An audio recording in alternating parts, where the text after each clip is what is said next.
दोस्तों, अगर किसी क्रेडिट कार्ड होल्डर की अचानक से किसी एक्सीडेंट या फिर किसी लंबी बीमारी के कारण अगर उसकी डेथ हो जाती है, उसकी मौत हो जाती है, ऐसे में उसके क्रेडिट कार्ड का जो भी आउटस्टैंडिंग अमाउंट बचा होगा, तो क्या उस अमाउंट को बैंक या फिर एनबीएफसी कंपनी उस क्रेडिट कार्ड होल्डर के रिश्तेदारों से, उसके नॉमिनी, उसके पेरेंट्स या फिर उसके बच्चों से वसूल सकती है?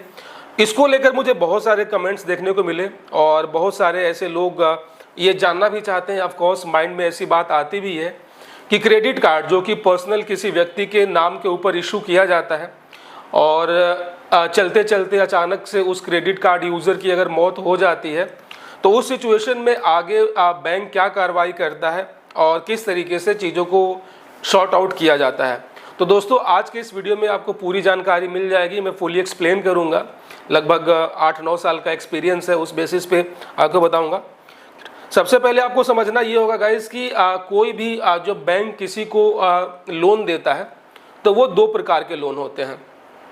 एक होता है सिक्योर्ड और एक होता है अनसिक्योर्ड।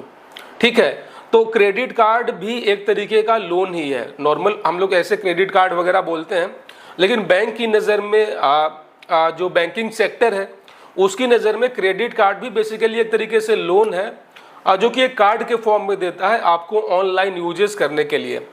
ठीक है, और 99% जो भी क्रेडिट कार्ड होते हैं वो सभी अनसिक्योर्ड क्रेडिट कार्ड होते हैं। मतलब ये कि उसके बदले में बैंक आपसे कोई भी जमानत अपने पास नहीं रखता है, क्योंकि नॉर्मली अगर आप होम लोन लेते हैं, ठीक है, तो उस सूरत में क्या होता है कि आपका जो प्रॉपर्टी का पेपर है वो बैंक अपने पास गिरवी रखता है और वो तब तक आपको वापस नहीं करता है जब तक कि आप पूरा लोन विथ इंटरेस्ट चुका ना दो। ठीक उसी तरीके से अगर आप 4 व्हीलर लोन लेते हैं तो जो आपके कार का जो ओरिजिनल पेपर जो आरसी है वो बैंक के पास ही रहता है, ताकि इन केस अगर आप डिफ़ॉल्ट करो या फिर पूरा पेमेंट ना कर पाओ तो वो उस कार को उठा ले जाकर बाद में उसको नीलाम कर देते हैं। ठीक उसी तरीके से जिन लोगों का होम लोन डिफ़ॉल्ट हो जाता है, ठीक है, तो जो बैंक है वो कार्रवाई करती है और उनके घर को जो है नीलाम कर देती है। वो क्यों करती है? क्योंकि आप जो यूज़र है, जो बोरोवर है, उसने अपनी उस प्रॉपर्टी को बैंक को गिरवी रखा था। उन्होंने खुद अपनी इच्छा से एग्रीमेंट यहाँ पे साइन किया था। तो ऐसे में जिसके नाम से घर है, अगर उसकी मौत हो जाती है, तो अगर उसके घर वाले, उनके रिलेटिव्स अगर होम लोन पे नहीं करते हैं, तो यहाँ पे 100% जो है कि बैंक उस प्रॉपर्टी को नीलाम कर देगा, क्योंकि बैंक का ये अधिकार है। लेकिन चूंकि क्रेडिट कार्ड एक तरीके से एक पर्सनल लोन होता है, ठीक है, क्रेडिट कार्ड बेसिकली एक इंडिविजुअल को दिया जाता है और जो कि एक पर्सनल लोन के कैटेगरी में आता है।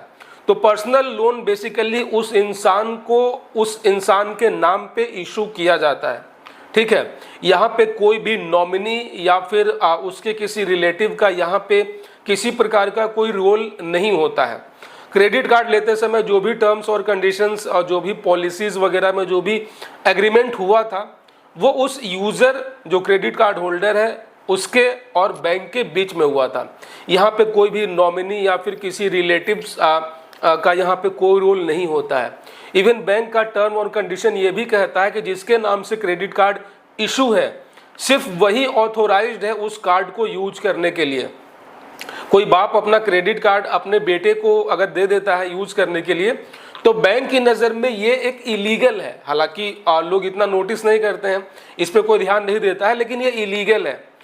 इवन आपका जो डेबिट कार्ड है वो भी सिर्फ आपका पर्सनल है। आप अपना डेबिट कार्ड अगर किसी को देते हो पैसे निकालने के लिए, तो ये भी एक तरीके से बैंकिंग की नज़र में इलीगल माना जाता है।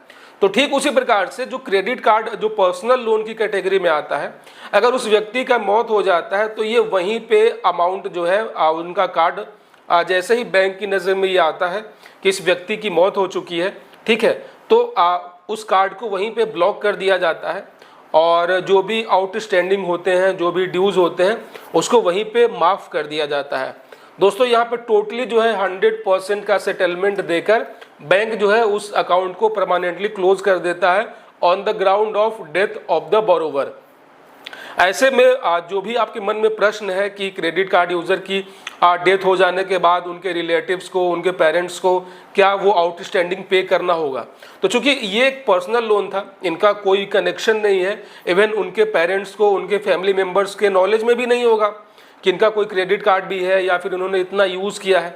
और इवन उस व्यक्ति की डेथ हो जाने के बाद इस बात की कोई भी ऑथेंटिसिटी नहीं है कि उसने क्रेडिट कार्ड का इतना लिमिट यूज़ किया भी था या नहीं किया था।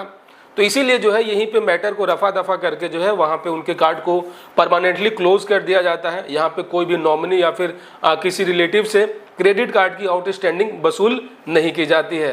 तो दोस्तों आशा करता हूँ इस छोटे से वीडियो से एक बहुत बड़ा कन्फ्यूजन जो था आपके माइंड में ये पूरी तरीके से दूर हो चुका होगा। और गाइज अगर इससे रिलेटेड अगर आपके मन में कुछ और प्रश्न है, कुछ और क्वेश्चन है या फिर कुछ ऐसे सवाल आपके मन में है जिनके जवाब आप जानना चाहते हैं तो आप हमारे वीडियो के नीचे कमेंट कर सकते हैं। मुझे बहुत खुशी होगी आप सभी के सवालों का जवाब देकर एक प्रॉपर उसके ऊपर वीडियो बनाने में। और गाइस चैनल पे पहली बार आए हैं चैनल को सब्सक्राइब कर दीजिएगा, नोटिफिकेशन बेल ऑन कर दीजिएगा ताकि अगली बार जब मैं कोई नया और लेटेस्ट वीडियो लेकर आऊँ तो आप उसे मिस ना कर सकें। अपना बहुत सारा ख्याल रखिएगा मित्रों। जय हिंद।